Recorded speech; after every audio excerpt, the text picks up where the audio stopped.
anything. Give me whoever you want, get me to fight wherever you want. I'll stay in Europe, I'll go to America, I'll clean them all out. Just give them to me one by one.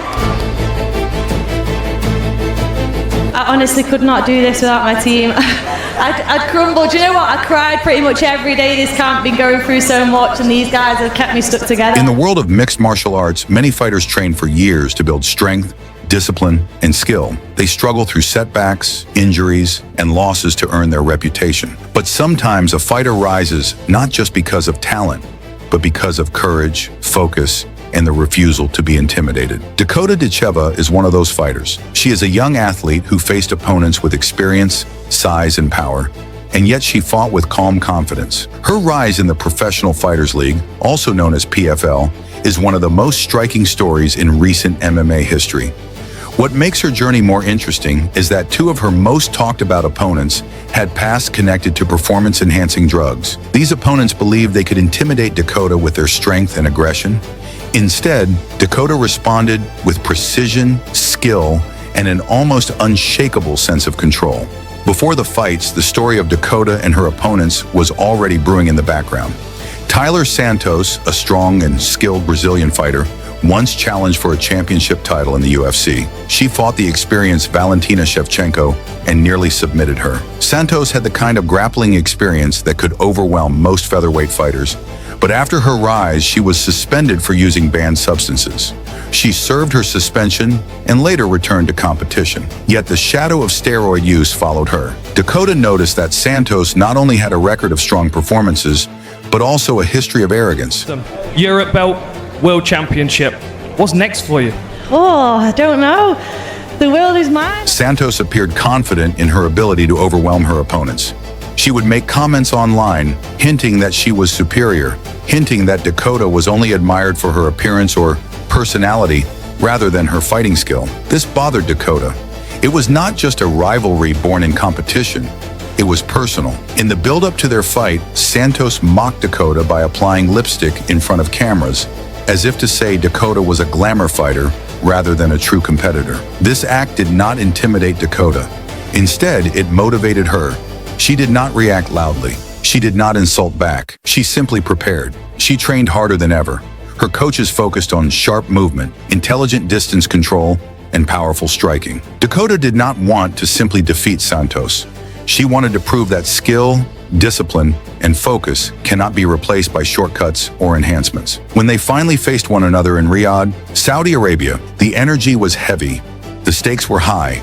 $1 million and the PFL championship belt. But Dakota's focus was not on money or trophies. Her focus was on respect. As they entered the cage, Santos walked forward with her usual confidence. Dakota stood still, calm, and serious. Santos extended her glove for the traditional pre-fight touch, but Dakota did not respond. She refused the gesture. Refusing to touch gloves is rare in MMA. It is the signal that the fight is personal. The moment the bell rang, Dakota immediately took control. She established distance with long kicks and a sharp jab. Her movements were patient and precise. She waited for openings, then struck with sudden power. Santos tried to close the distance, hoping to grab Dakota and use her grappling strength, but Dakota was prepared. When Santos managed to get a hold of Dakota's arm, Dakota balanced, framed, and resisted. Even in grappling, where Santos was expected to dominate, Dakota stood strong. She reversed position and forced Santos to let go. Then Dakota landed the first takedown of the fight. This surprised many viewers. Dakota was known as a striker, not a wrestler. But in this moment, she showed that her skill set was deeper than most realized. She let Santos stand back up, choosing to fight on the feet where she was strongest. Dakota continued to strike with accuracy. Her front kicks connected to the body. Her knees hit the ribs. Her punches found openings in Santos's movement. Slowly, Dakota began to break Santos down. Santos still had experience. She managed to take Dakota down once, but Dakota got back to her feet quickly, showing calm under pressure. The crowd in Riyadh reacted loudly as Dakota avoided Santos's attacks with fluid head movement. She slipped punches, stepped away from kicks, and countered with clean strikes. Dakota's style began to resemble something like a dance, smooth and calculated. Santos, on the other hand, grew more frustrated. Her attempts to clinch and grapple were shut down again and again. Dakota kept attacking with front kicks to the face and body. These kicks pushed Santos back and revealed gaps in her defense. Dakota struck with confidence, her attacks flowing into one another.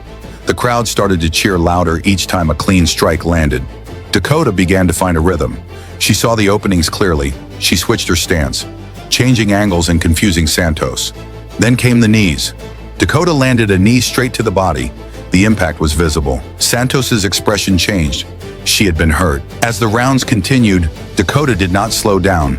Instead, she increased her pressure. Santos tried to adjust. She blocked kicks. She swung with hard punches, but Dakota saw everything coming. She avoided damage and delivered her own attacks. The fight was slowly becoming one direction. Santos's body began to weaken. Her stamina lowered. Dakota kept targeting the legs, the ribs, and the midsection. Santos could not catch her breath. Dakota's striking was not wild. It was controlled and strategic. She broke Santos down piece by piece. By the final moments of the fight, Santos was struggling to defend herself. Dakota delivered a series of sharp punches and a powerful knee that landed cleanly. Santos was overwhelmed. The referee stepped in. The fight was over. Dakota had won. The belt was hers. The $1 million prize was hers. But the victory meant something deeper. The win was not just athletic, it was symbolic. It was proof that discipline defeats shortcuts. It was proof that confidence built from hard work is stronger than arrogance. Dakota celebrated in a unique way. She took out lipstick and applied it inside the cage, mirroring Santos's earlier mocking gesture. But this time, it was not arrogance. It was closure. It was the statement that everything comes full circle. Dakota then embraced her mother, who was also a former kickboxing champion. The emotion in that moment showed how much sacrifice, dedication, and belief had brought her to this point. But Dakota's story did not end there. There was another fight, another opponent, another challenge. This time she faced Valentina Scatizzi, an Italian fighter who had gained attention for her muscular physique and aggressive fighting style. Many fans noticed her physical build and questioned whether it was natural. Scatizzi herself fueled this speculation by carrying herself with pride in her strength. She believed her power would overwhelm Dakota. She spoke boldly, claiming she would show who the real fighter was. She believed Dakota was simply fast and technical, but not tough enough to withstand physical pressure. When they faced off, Scatizzi tried to intimidate Dakota by flexing her muscles. Dakota, calm and steady, simply asked for the belt. Her expression carried no fear, only focus. Scatizzi charged forward the moment the fight began. She wanted to overwhelm Dakota with aggression, but Dakota controlled the clinch. Her knees were sharp and dangerous. The first strikes immediately changed the tone of the fight. Dakota's Muay Thai experience was clear. She timed her knees perfectly, hitting Scatizzi's body and ribs again and again. Each knee forced air from Scatizzi's lungs. Scatizzi tried to wrestle Dakota against the cage, trying to take away Dakota's range. But Dakota remained balanced. She escaped the clinch and countered with precision. Every time Scatizzi threw a strike, Dakota made her pay with a clean return shot. Dakota's striking was patient, measured, and accurate. Scatizzi's attempts to overpower her only left openings for Dakota to exploit. As the fight continued, Dakota began to break Scatizzi's body down. She landed shots to the ribs and liver. She landed knees to the stomach. Scatizzi tried to stay aggressive, but her body was failing her. Her midsection was taking constant damage. Dakota then saw the opening. She landed a hard knee to the face. Scatizzi's eye began to swell rapidly. The damage was clear. The ringside doctor examined her and made the decision to stop the fight. Dakota had won again. Another opponent who tried to intimidate her had been forced to recognize her strength. Dakota did not celebrate with arrogance. She remained calm. Her team's reaction was emotional. Her mother once again embraced her. Dakota's wins were not accidents or lucky moments. They were the result of discipline, intelligence, and relentless training. She fought strong opponents. She fought opponents who relied on size and power. She fought opponents who believed they could bully her. She defeated them all. Dakota Ditcheva's story is not finished. Many believe she will soon enter the UFC. If she does, she will face even stronger opponents. But Dakota has shown that she is not simply fast. She is not simply skilled. She is composed. She is strategic. She is patient. She is strong in the mind as well as the body. She does not need to shout or insult. She does not need to prove herself with words. She proves herself in the cage. In a sport where strength is admired, Dakota reminds the world that skill is greater, technique is greater, focus is greater. Confidence built through training, not shortcuts, is unshakable. She fights with clarity. She adapts. She sees openings. She chooses her moments. Her career is still growing, but she has already shown something powerful. You do not need to be the loudest to be the strongest. And so the story continues. The question is no longer whether Dakota can handle powerful opponents. The question now is how far she will go. The opponents ahead of her will watch her fights and see not just speed and accuracy.